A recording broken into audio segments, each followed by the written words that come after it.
home. I purchased my home and it was a mixed commercial residential home that I purchased. So everyone has their fights going forward. This is the direction of the future. What you just heard was just backward thinking. Okay, so thank you very much. I am going to remind people, please, when you are addressing the council, we really do want to hear from people. We want to hear what your thoughts are and the like, but I do ask that you please refrain from any personal attacks on people, on anyone at all. That goes for all of our speakers. Okay, so what we are particularly interested to hear is how people feel particular developments are going to occur, but and the impact it may have. But I do ask that people just simply direct it towards whatever the matter is. Thank you very much. Thank you. So can I hear from the next speaker, please?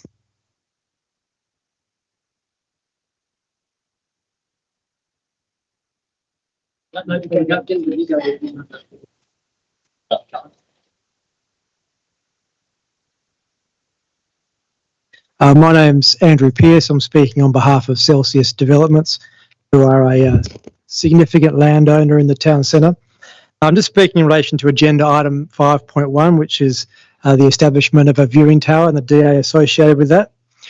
Pursuant to council bylaws, we established the viewing tower earlier this year without the need for a DA, but on the basis that we would subsequently follow up with a development application.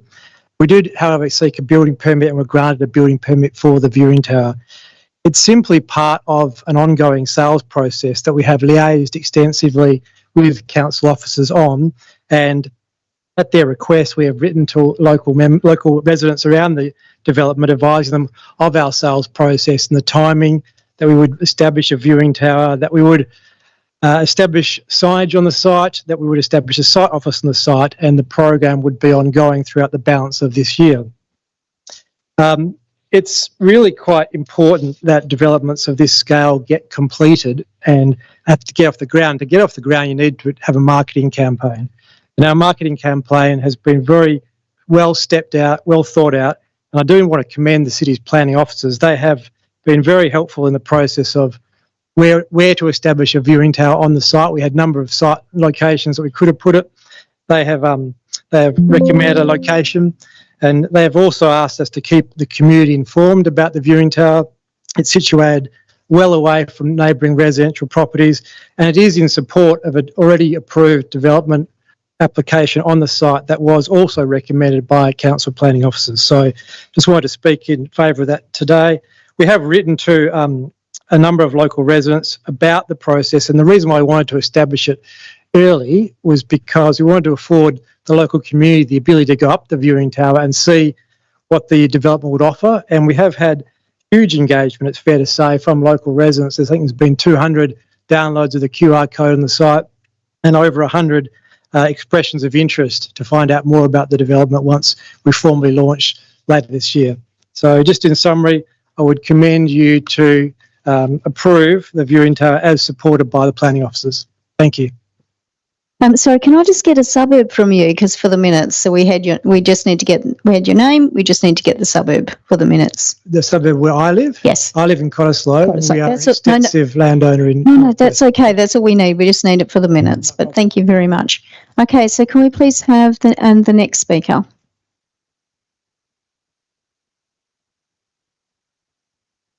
Good evening. Dudley Meyer, Highgate. First item is 5.29 Baker Avenue. I wasn't going to speak, but having heard what I've heard, I just ask you, consider how you'd feel. Would you be happy to have 100 people leaving your neighbour's house at 11 p.m. every Friday night of the year, plus a lot of the Saturday nights? This recommendation's approving 72 4-hour events, finishing possibly at 11 p.m. during the year.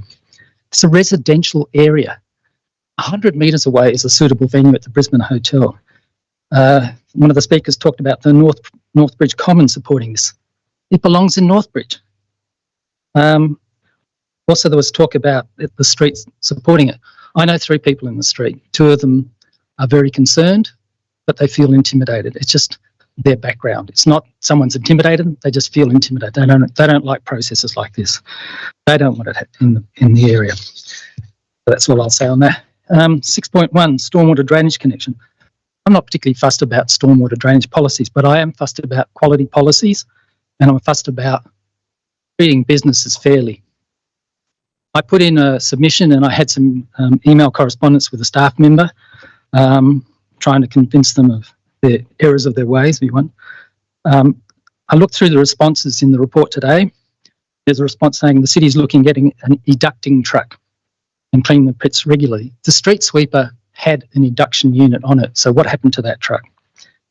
I argued there was no reason to increase the ARI base intervals because the use of intervals rather than absolute values automatically reflects changes in rainfall patterns over time. The response was that increasing intervals is about increasing on-site retention. I think that's a very good response and I would support that. It's just a pity they didn't put it in the original report as a justification. I also asked for justification for the fact that residential lots have to retain 1 in 20 years, whereas commercial have to retain 1 in 100 years. I anticipated what the answers would be. I gave them some responses that I thought they would give, and I gave an argument why they should be the same. The response the staff have come back with is simply capture infiltration on commercial and residential properties reduces pressure and flooding events on the city's drainage and road network infrastructure. That's true, but it doesn't answer the question, which is why commercial properties have to retain more stormwater. It's a greater cost to them. I think just the response demonstrates that they don't have an answer. They can't justify it. It's just a tick response answer, hoping no one actually thinks about it. So once again, I ask, and I'd like an answer tonight, why that commercial properties have to retain more water than residential properties. We should all be in the same boat. We should retain more for various, good reasons. But why commercial more? There is no sound argument. Thank you. Thank you. Do we have any further speakers? Thank you.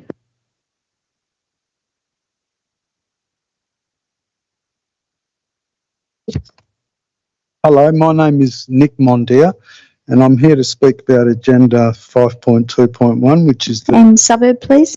Perth, where I live, Perth, Lake Street, Perth. Over the last 18 months, we've had the Centre Stage studio on a trial basis, which I've always been there to help and work there when there's a concert or if there's something on. We have number limits, so we don't have 100 people attend.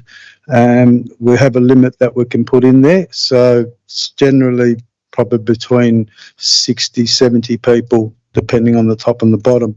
I've always been instructed by Nunzio that when people come there, just make sure that parking out the front, and people know that there's parking across the road where the City of Vincent car park is. And I've also been instructed to make sure that there's no antisocial behaviour. Now, a lot of people that come to the concerts, they come, it's at a convenient time, and then when they finish, they go straight out or they go home. The noise that comes from the park, last week there was a concert, and before we even started the concert, the park was full of people because they have the soccer where I think the gay and lesbian people play soccer. So there's always events at the park. There's always people there. So generally the noise, including the cars that go down Beaufort Street, are very loud sometimes. So, and people coming out of the Brisbane. So I just want to just say that whenever we have our events, I'm always there to make sure that no one parks in front of anybody's house. Make sure that everybody knows there's parking across the road, and everybody already knows that before they go there. And then I generally go around and have a chat with people in the neighbourhood, people that live on the street, and nobody has had one complaint. We have not had one complaint. So just wanted to say that. Thank you. Does anyone else wish to speak?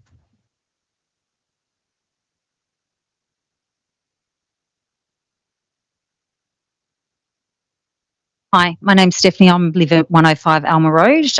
We're directly impacted by the Celsius Tower that is on that property at 367 Fitzgerald Street. I just want to, when you're making these decisions, I want to really clarify the fact that of the submissions There was 24. 21 people were against this ladder, this stairway to nowhere, because it was overlooking our homes. It's a massive invasion of privacy into my backyard. People from that ladder can directly see into my dining room and to my children's bedrooms. So 87.5% of the people that put in a submission did not want this tower. And then I see that it's been approved. So what percentage does it need to be of residents that don't need this and don't want this over their homes before a decision is not made in the favour of developers? Thank you. Does anyone else wish to speak?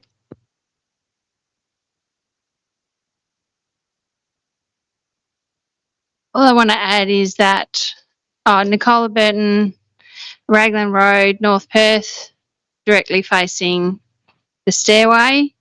I just wonder at what point this developer will actually do things that follow the guidelines put out by the council. And also to comment that I can't be in my backyard without being able to see the top of it. Thank you. Does anyone else wish to speak? Okay.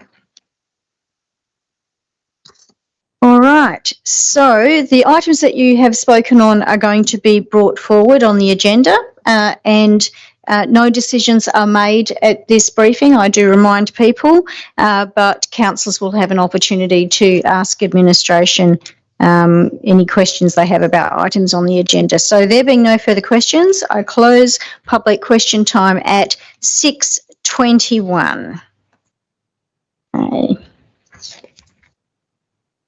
Okay, Governance Manager, can you confirm if any statements have been received? I can confirm that we received a written statement from Frances Hopkins of Perth in relation to item 5.1, where questions were raised in that item, that submission. They will be answered in the briefing notes. CEO, do you have any declarations of interest? Through you, Mayor Zaman, declarations of interest have been received as follows. The first from Councillor Warner, an impartiality interest in relation to item 5.2, number 9 Baker Avenue, change of use from single house to single house and unlisted use. Extended interest being that Councillor Warner is acquainted with the applicant and has helped arrange events in the space and has attended events in the space. The next declaration is from yourself, Mayor Zaman, impartiality interest in relation to item 6.3, and then impartiality interest in relation to 6.4. Both related to Sullivan Logistics Stadium sports floodlighting upgrade and playing service redevelopment, noting that the interest is that Mayor Zaman is a member of the East Perth Football Club. That's all that I've received. Thank you. So now I'm just going to go around councillors to see which other items you wish to ask questions about. Councillor Warner. I make a declaration of interest as well. Thanks. Beg your pardon. Yes, certainly, Councillor Wallace. Sorry about that. Apologies for the lateness of this one. Yeah, I'd just like to declare a financial interest in item 5.4 as my home's on the Municipal Heritage Inventory. Thanks. And are there any other declarations of interest that anyone wishes to have to give? Councillor Alexander. Well, I'm not sure. Our place is heritage listed, so, and I think you already know that. So, thank you. So yes, I think that we will note that declaration of interest. Yes, I've noticed that both yourself and Councillor Wallace are very diligent at declaring that when issues of heritage come up. So we've got that. Are there any further declarations of interest? Okay, now I will move around to the councillors to find out what other items you wish to speak to. Councillor Warner. 5.3 and 8.1. Councillor Wallace. No, thank you, members. Councillor LaFontaine. No, thank you, Mayor Zaman. Councillor Castle. Councillor Greer. Nothing further. Thanks, Mayor Zaman. Okay.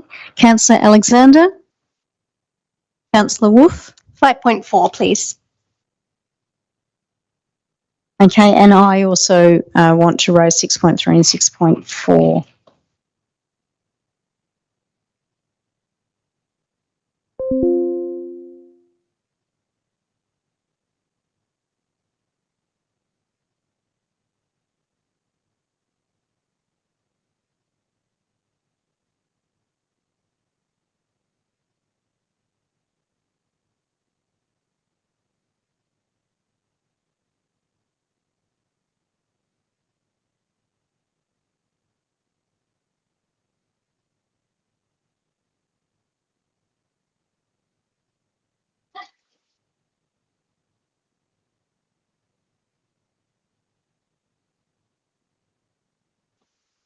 Okay, so the first item is 5.2, number 9 Baker Avenue, Perth, change of use from single house to single house and unlisted use.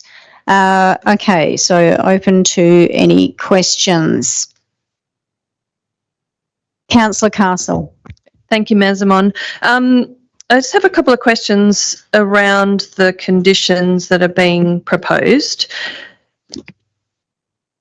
I'll say that the calculation of the number of events seems overly complicated, so I'm just wondering if we could have an explanation about why it's structured this way as opposed to just setting a maximum number of events or sessions per month. Through you, Mayor Zaman, we can provide some greater detail in the briefing notes. Essentially, my understanding as to why this is preferred over a maximum events is due to specific, how the applicant essentially wants to run each event. So their session periods to make sure that they run over, it was previously 1 weekend per month. Now it will be 2 consecutive weekends per month. So it's to give some flexibility while also providing some structure around how many events there are per month and operating hours. So, but we can break it down in the briefing notes further. That would be great. I guess it's understanding if it's the difference just between number of events per month and how they might be spaced across a month. Sounds like that might be part of the consideration. Has the applicant given any, and apologies if I've missed this in the report, any justification for why the hours are requested to be extended and the number of patrons? Through you, Mayor Zaman, the additional 1 hour is to provide a little bit of flexibility in the operation. So generally the applicant had advised that generally they do finish by 10 p.m, but it just gives them a bit of flexibility if they want an encore or if they need to extend beyond 10 p.m.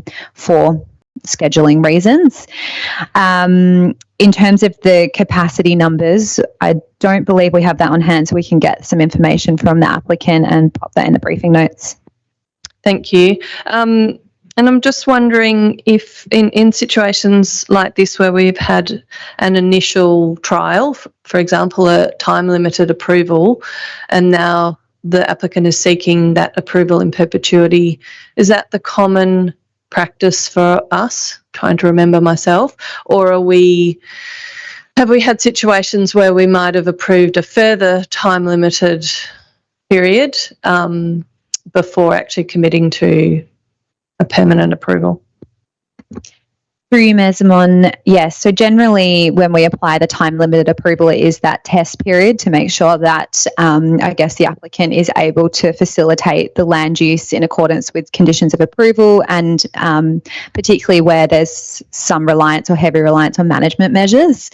So in this instance, they've facilitated the approval for 18 months in accordance with the previous conditions of approval, based on our assessment and the fact that we hadn't received any complaints throughout the 18 months. We were satisfied that it is in a position for it to be approved in perpetuity. But this is probably a little bit of a different consideration as well, given they are also seeking to modify a number of those conditions, which facilitates an increase in the intensity. Based on our assessment and that demonstrated management of the use, we're satisfied that it's able to be considered in perpetuity still with that increased intensity, and that's due to the acoustic measures, the management measures, and the previous operation as well, that it's able to be approved in perpetuity, but it would be reasonable to consider a further time limited approval if that was of the mind of council. Thank you. Can I also ask, there's been some comments in the chamber about complaints not being made in this situation. Can you confirm there haven't been any complaints registered with the city? Mayor Zaman, we don't have any registered complaints throughout the operation, no. Thank you. Nonetheless, I suppose we'll have some evidence of the impact from residents and feedback through this process. I had one more question, which I need to find.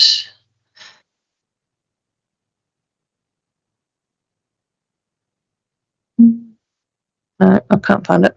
If I think of it, I'll email you through the week. Thank you. Councillor Alexander. I've got a number of questions.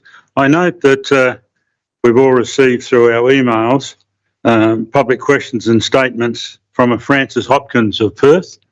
I would like to see the answers to those questions before next Tuesday, if we could, please.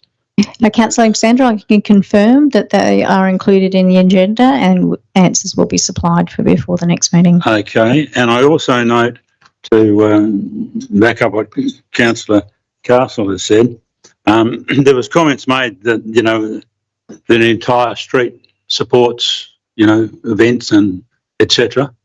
I'd like to see some evidence of that, as opposed to just statements being made.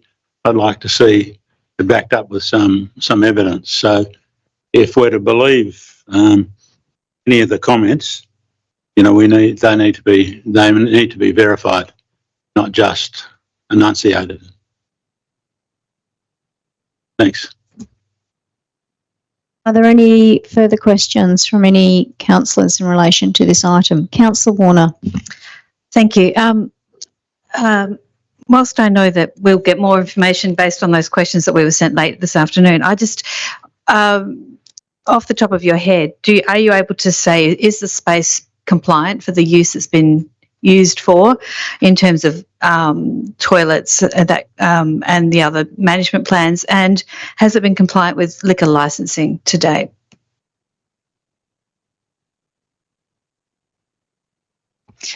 Through you, Mayor Simon, so yes, it has received public building approval that sets capacity limits, and a toilet assessment was completed at the time, so it does comply in that respect, and would also continue to comply. They would just need to get a revised certificate or approval from the city if council were to approve the increase in occupancy numbers, noting that the toilets would remain to comply if we were to increase the daytime operation to 80 people.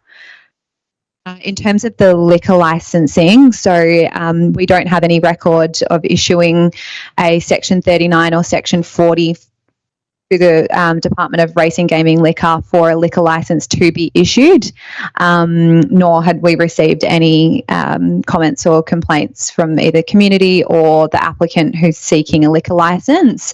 But that's essentially managed and issued by Racing, Gaming, Liquors. So any concerns would need to be directed through to them, as they would also issue a liquor license if it was applied for. Thank you. So just double checking. So from what you've got in front of you, you haven't had any registered complaints, and you haven't seen any real issues with non-compliancy. Through you, Mayor Simon, it hasn't been brought to our attention, no. Sorry, I'll just add though that we will, however, review the comments within the statement and provide a response.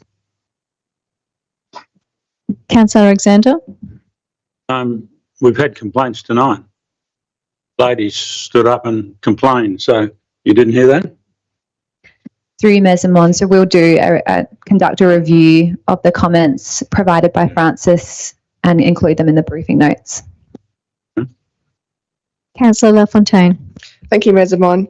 I was just wondering if the city had received any registered complaints throughout the trial period regarding parking from residents on the street or availability of on-street parking?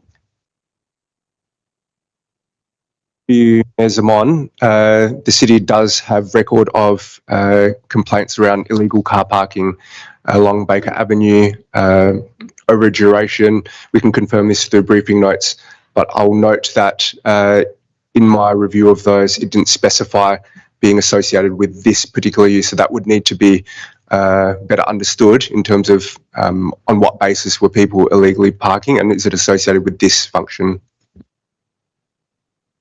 Thank you. Yeah, just through your Mayor Simon, the Baker Avenue is quite high capacity for school drop-off and pick-up, obviously associated with Highgate Primary, and also there's a lot of car parking around major events, sporting events and music events at HBF Park, where people will park anywhere from the Brisbane Street Hotel or around, and it's a very short walk down to HBF Park from Birdwood Square. Councillor Castle. Sorry, I remembered my last question. It was in relation to the service of alcohol. I understand that there isn't a liquor licence or record of a liquor licence, and it's not part of the approval for them to serve alcohol at this venue, but we have heard some comments that that is happening. Can I just confirm that according to the existing approval, they're not entitled to sell alcohol? And does this also apply to service of alcohol?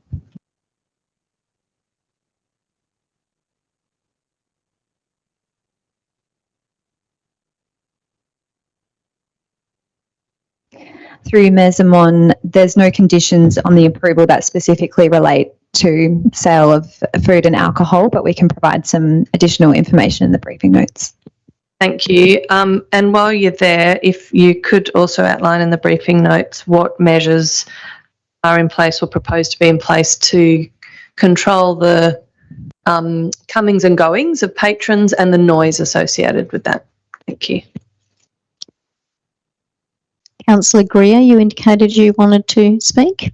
Yes, thank you, Mayor Zamon. Just one question about the increase to venue capacity between 9 a.m. and 5 p.m. from 40 to 80 people.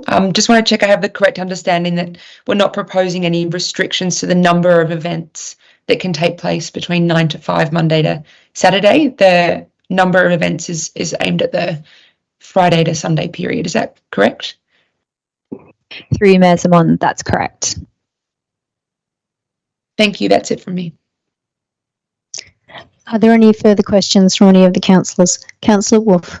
Thank you, Ms. Zamon. I've got quite an abstract one. Hopefully I can explain this correctly.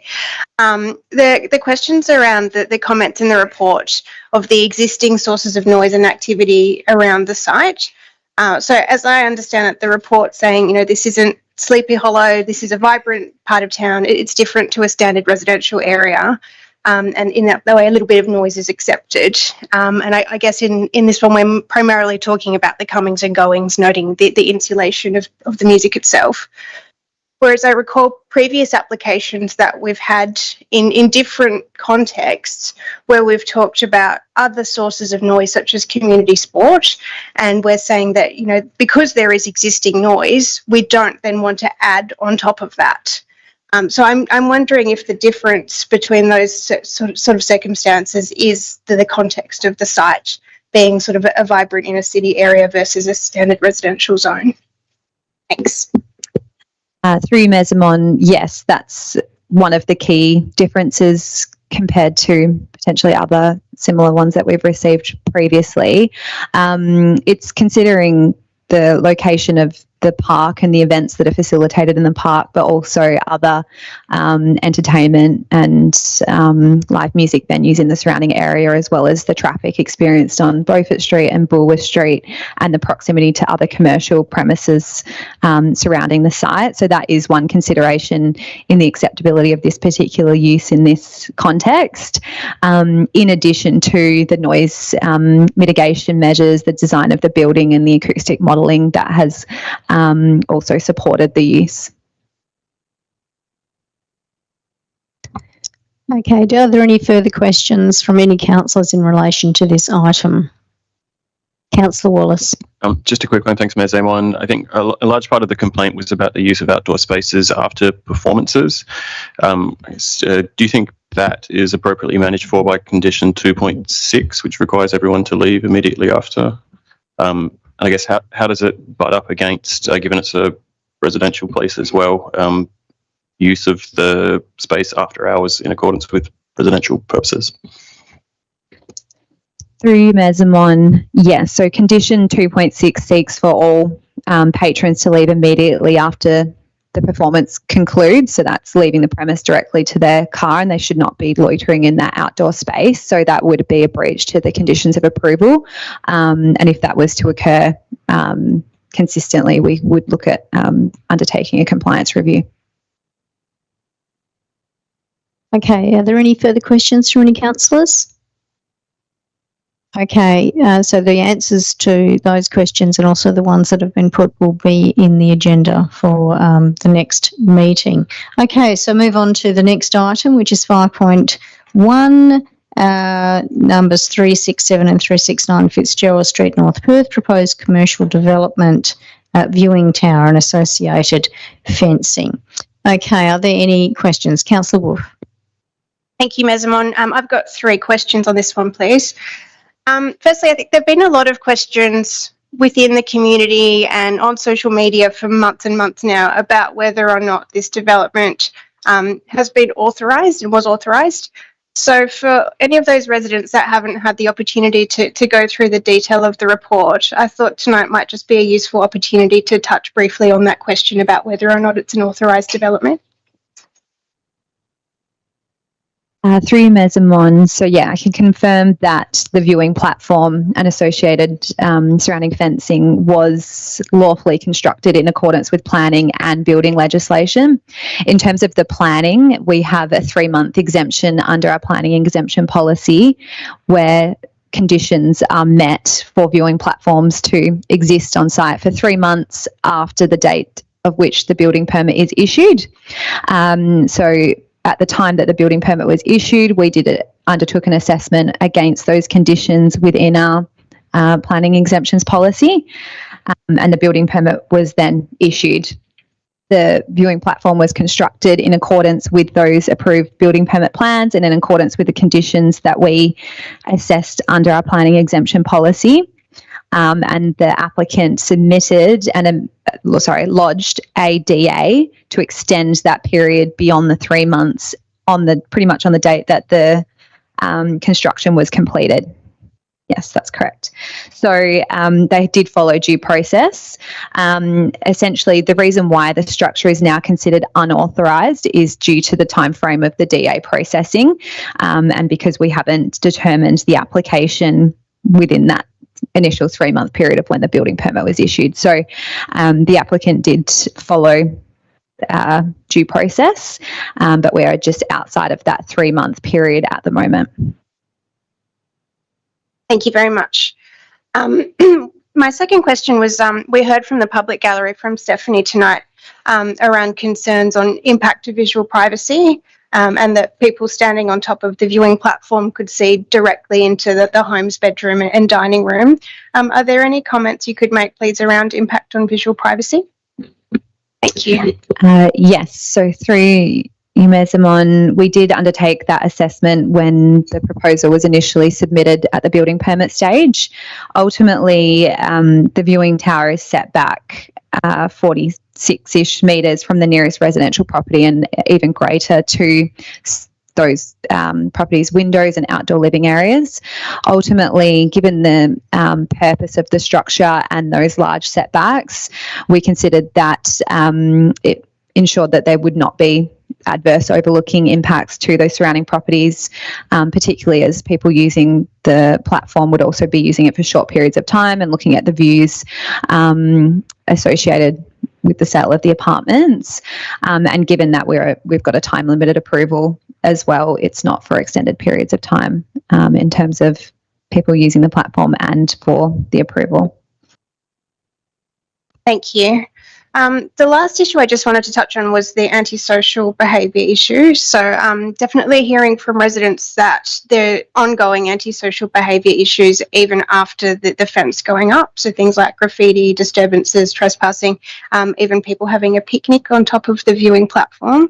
So I just wanted to request, please, that in the briefing that we get an overview of what those antisocial behaviour issues have been at the site, what's been done to address them, and whether or not the city understands that those issues are still ongoing. That'd be really helpful. Thanks. Councillor Castle. Thank you, Mayor. I have some questions around the variations in the table on page 15. There's a note of the building height where the acceptable outcome is 4 stories, but the viewing platform is 6 stories or 20 metres. In considering that variation, do we are we bound by the development application that's already approved for 6 stories or higher in the area, or is that just a consideration in the variation? Through you, Mayor Zaman, you're not bound by it, no. It's a consideration of the proposed height of this structure against the relevant local housing objectives. It is just a consideration that we've had in regards to considering the acceptability of the height of this structure, is that the approved redevelopment sits at a similar, if not higher height in this location. Thank you. And I suppose in the same in relation to the overlooking, is it a consideration in the assessment of this application that the impact, whether by height or overlooking, is the same or no greater than what is already approved in the development application? Is that something that you take or that we should take into consideration? Through Mayor Zaman, similarly, yes and no. We haven't specifically had that consideration given the use of this structure is different to the approved development. So we've just considered the use and purpose and function of this structure and its setback to adjoining properties. But yes, it is a relevant consideration that the mixed-use development does propose windows, balconies that sit a lot closer to that right-of-way boundary or residential properties. Thank you. And I have a question in relation to the fencing. Happy for this to be addressed in the briefing notes, just that the variation being sought is from essentially visually permeable to visually impermeable. I imagine that intersects with Councillor Wolf's question around antisocial behaviour. So just looking for a bit more guidance on why administration thinks that impermeable fencing and that provide opportunities for concealment is acceptable in this regard. And I think that is it for me. Thanks. Okay, are there any further questions from any of the councillors? Okay, so we'll get the answers to those questions in the upcoming briefing. Okay, so now I move on to 6.1, outcome of advertising and adoption of stormwater drainage connections policy. Councillor Warner. Thank you. Just following up with a couple of questions from the gallery. Why do businesses need to retain more water than residential properties? Thank you. Through the chair, just a quick clarification on the policy. All properties should be containing stormwater generated from their property on site. That's the rule, and connections to the city's stormwater drainage system would be only in exceptional circumstances where that might not be effectively managed due to geotechnical or hydrological reasons. In respect to commercial development, that includes mixed use and multi-unit development. So all of those would need to comply with the 1 in 100 scenario, which is the greater the incidence of a larger flooding event, stormwater flooding event. Residential will generally be single residential new development, and it's felt that those developments have a greater opportunity to be able to manage stormwater on site because of green space and the like, and it's considered that a 1 in 20 would be appropriate in that space. Thank you very much. And another question, what happened to the truck? Thank you. We still do have a street sweeper. It has limited adduction capability. The truck that is proposed is a purpose-built specific vehicle for adducting drainage. It will have the capacity to jet water, clear drains as well, and hopefully I believe we'll be looking at cameras so we can actually look at recording conditions of pipes and like. So it's a specific purpose vehicle to manage 8,000 drainage pits within the city. Okay, are there any further questions in relation to this item? Councillor Wallace. Thanks, Mayor Zaman. You just had a question about the feasibility, I guess, of this storage of 1 in 100 on site. I was wondering if admin could, in the briefing notes, just do a little case study of a 1,000 square metre commercial lot, what the storage capacity would be required for a 1 in 100 on site, and a little assessment of the financial cost of that imposition as well.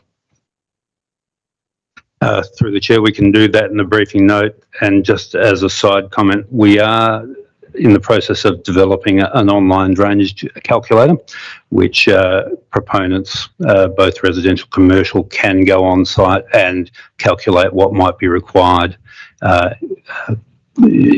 generally in respect to their site. Yeah, cool. I just found Town of Cottesloe's ones. It looks pretty good. Are there any further questions in relation to this item? Okay, so now we'll move on to the next item, which is 5.3, advertising of draft Auckland Street character area guidelines. Councillor Warner. Thank you. Correct me if I'm wrong, but I think this was sort of evolved as part of how do I put this? There were tensions in the street, and I think this sort of evolved from that as part of wanting to retain what they had and to restrict other things. I was just wondering if we think the sentiment might have changed now that that situation has been resolved. Have we really? Is this still something that the community is looking for, given that the cause of the tension is no longer there? Through you, Ms. Amon, so at the time of the nomination that was received in July last year, there was 66% of the landowners of the area that supported the nomination process. That then triggered administration to look at preparing draft guidelines, and so through the engagement with the local residents as part of that process, I guess there was a drop-off in support. So I think there was only 14 of the residents that responded to the survey that we did, and it was mixed, so 50-50 were for it and 50% were against it as well. So yeah, hard to draw a conclusion out of that. Thank you. I was just wondering if it was maybe worth us re-surveying or something to see if it was actually still something that they wanted to have on their agenda, but I appreciate it. Thank you. Councillor Castle. Thank you. I had probably similar questions to Councillor Warner, but I suppose that's what this process will show us. I just wanted to chat about numbers. So, and apologies if you've got this in the report and I haven't found it. The first nomination was supported by 66%, which is 26. Is 26 landowners equal to 66%? I suppose my ultimate question is how many total landowners are on the street, so that when we're looking at 66%, 26 landowners, 14 landowners, getting a sense of how many people on the street that actually represents. Through Ms. Amon, yes, so there's 40 landowners on the street.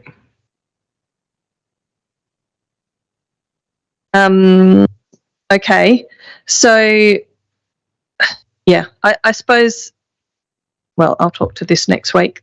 That's really my questions, is around do we have a threshold for this stage of the process where we will continue to seek community consultation on a draft set of guidelines? We have that threshold at the beginning of the process for it to be considered.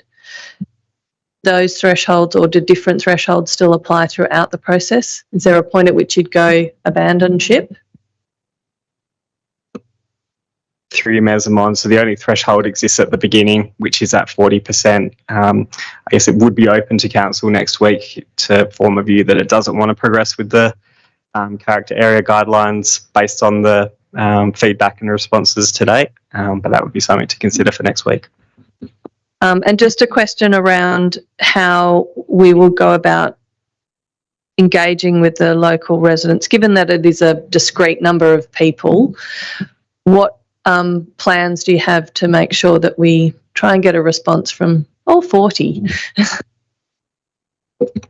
Through you, Mesamon, so in accordance with our stakeholder engagement policy, we would write to the owners and occupiers in the character area nominations, so that would capture the 40 landowners, and we'll continue to work with the working group as well as we move through the next stage. Councillor Warner. Sorry, another question. We're saying 40 landowners. Was that at the start? Because there's been a few properties that have dropped off because from the corner blocks, etc. So are we actually now down to mid-30s as opposed to 40? Through you, Mesamon, so with the original nomination included the two properties at the northern end, so 31 Gill Street and 80 Auckland Street, and also one down the south that was 44 Hobart. So that 40 number of landowners was based on that whole area. Are there any further questions in relation to this item? Okay, so moving on to the next item is 5.4, outcome of advertising and adoption of local planning policy development guidelines for heritage places. Okay, so I've been advised that Councillor Alexander and Councillor Wallace are required to leave the chamber for this item. We will make sure that you are called as soon as we've dealt with this.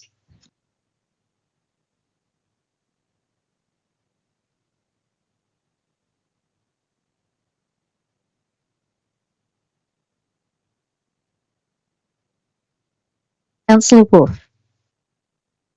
Thank you, Mesamon. This topic is very dense. I'm not just saying that because I now know the word facadism. I did have a look at some of the other councils across Australia and their policies, and it's something that I think a lot of councils are struggling to communicate. So my question is, what support might be offered to residents in navigating and understanding the policy? So, for example, would it be up on the website with a phone number to call and an option to talk it through with a planner? Thanks. Through you, Mesamon, yes, facadism is a new term for a few people, I think. So during the consultation, we received feedback from the community that it was a little hard to navigate. So one of the changes that we made was to include some diagrams to give a bit of a visual representation of what the policy was trying to achieve. But as with any other policy, if people are unclear, there's certainly an option to call up the city and speak to the planning team, and we can talk them through what they can and can't do and guide them through the process. Thank you. So just to clarify, it would be sort of the same as per anything else where they'd just have the option to call through the main number and be directed with their question. Thank you. Are there any further questions in relation to this item? Okay, Governance Manager, could you please bring Councillor Wolf and Councillor Alexander back in? Thank you.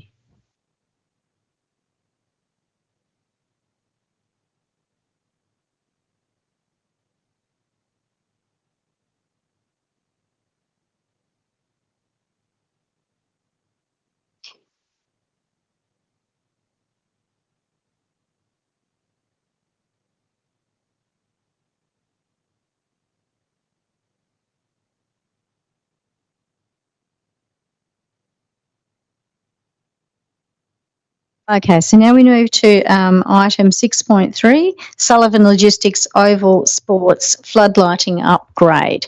Now, I had some questions, but does anyone else have any questions before I ask one?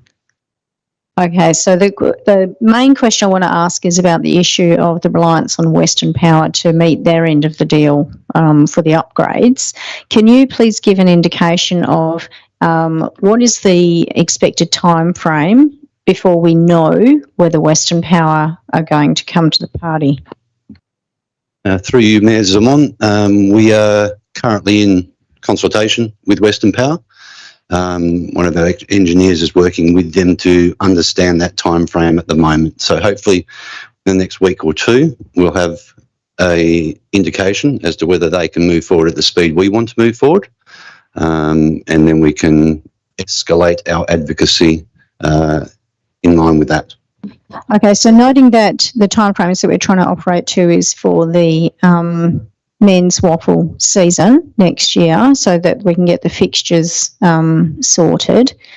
And 1,000 lux is going to make the difference between night games that can be televised or otherwise. What's the absolute latest that we can have Western Power undertake the upgrades? Through you, Mayor Zamon, the upgrades, I believe, I have to get this corrected, but if we get the upgrades in March, we'll be good for the season. Otherwise, we'll be running at 500 lux rather than 1,000 lux. Okay, so I'm just trying to understand this because I know we need to have the lights ready by March for the beginning of the season. What I'm trying to figure out is the latest that Western Power can meet their end in order to be able to ensure that we can do the 1,000 lux by March. Yeah, I'll have to get back to you on that one. So we'll provide some details in the briefing notes around where we're up to with that, and try to get some concrete dates for you as best we can at this stage of the process. Okay, but we're expecting to get some idea of what they're saying the timeframe will be within the next fortnight. Yes, that's correct. Okay, are there any other questions in relation to this item? Councillor Greer. Thank you, Mayor Zamon. Just a question of clarification. In the report, we've got page 251. It says the submission proposes a slightly less stringent maintenance factor in the lighting design. And then it talks about the testing annually at no cost to the city. I was just hoping we could expand a little bit on that paragraph and what the intention is behind it. You, Mayor Zamon, yes, we'll provide some further updates that we've received from the consultant and from the preferred contractor in the briefing notes. Thank you. That was all. Okay, are there any further questions in relation to the lights upgrade?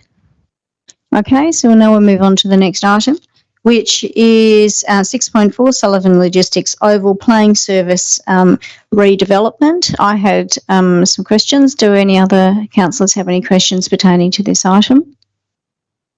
Okay, so my questions were about this. Is obviously this is quite a significant investment in the turf to make sure that it's going to be appropriate for a hopefully Premier Tier 2 oval. I'm mindful that the council passed a policy earlier on in this term about having other events at the oval that were not sporting related. Can you please come back with some information for the next council meeting that is going to give some indication about what measures we need to be considering to ensure the ongoing protection of the turf? Because I'm just mindful that as events come forward, we need to make sure that whatever is being proposed is compatible with the principal purpose of the oval, which is as a sporting ground. Yeah, through you, Mayor Zamon, yes, we can work with the events team and get you some information on that. Okay, so I'm specifically after what additional measures may need to be employed now over and above the measures that we we talked about in very general terms with the policy, because the situation has now changed now that we've got this major investment in the oval for sporting purposes. Yes, through you, Mayor Zamon, we certainly don't want to be ruining what we're putting down there. So we will work with the events team and bring something back to council in terms of recommendations about what can be run on that oval once we have completed these works to ensure the longevity of that field for the purpose that it's actually built for. Okay, thank you. Are there any further questions in relation to this item from any of the councillors? Okay, thank you very much. And so we move on to the final item for questions, which is consideration of authorisations associated with land management. That's 8.1. So, Councillor Warner, you had some questions. Yeah, I did. Basically, can someone just clarify this for me? What the caveat was there for? I've got something here about it. Right to mines of coal or other minerals being excluded from the portion of the said land. What exactly does that mean? Why was that imposed, and why is it being what will be the difference? What will happen now if it is lifted? Through the Mayor, so the caveat related to the site previously forming part of a tip and the potential for subsidence to occur in that area. A number of sites in that area had a similar caveat, and it basically indemnified previously the City of Perth and then the City of Vincent against any claims of subsidence to any structures that were built on that land. The removal of the caveat doesn't waive that requirement, so the indemnification against the city remains regardless of whether we remove the caveat. It just means that it frees up the land and the title, so if they want to obtain finance or borrowings, there's not the limitation on there from the caveat. Thank you. That was the historical context I was missing. Thank you very much. Councillor Castle. Thank you. I have a question about the delegation. I'm just wondering if in the briefing notes we could be provided with some examples of when this delegation would be used if it's granted to the CEO, or where these items have come to council. And also a minor point, is there a typo in 2.2 or is that a new word I need to learn? Through the Chair, yes, we can provide some examples of where we currently exercise this delegation. And yes, that was a typo that I thought I had fixed on the public agenda, but not on Docs on Tap. We've already learnt one new word this briefing, that's enough. Are there any further questions in relation to Councillor Wallace? Thanks, Ms. Amon. I was reading through the Local Government Act, my favourite thing to do on the weekend. There's a definition of property in there which says includes whole or part of the interest of a local government in property. I was just wondering if caveats and easements such as this would be considered an interest of the local government in property, and therefore if the disposing of property sections of the Local Government Act apply, and therefore if this action is appropriate, and if it's appropriate to delegate authority to do that from council to the CEO. Also waiting on David to raise an item that removes a delegation rather than add one as well, one of these days.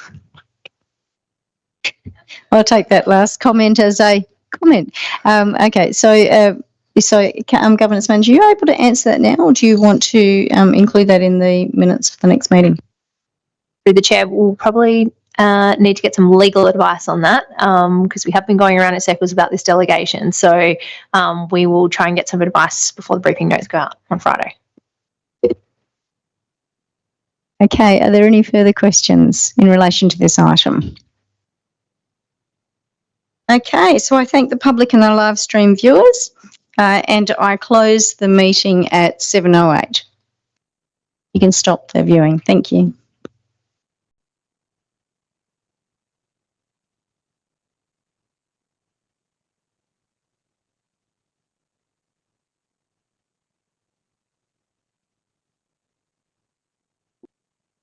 Thank you.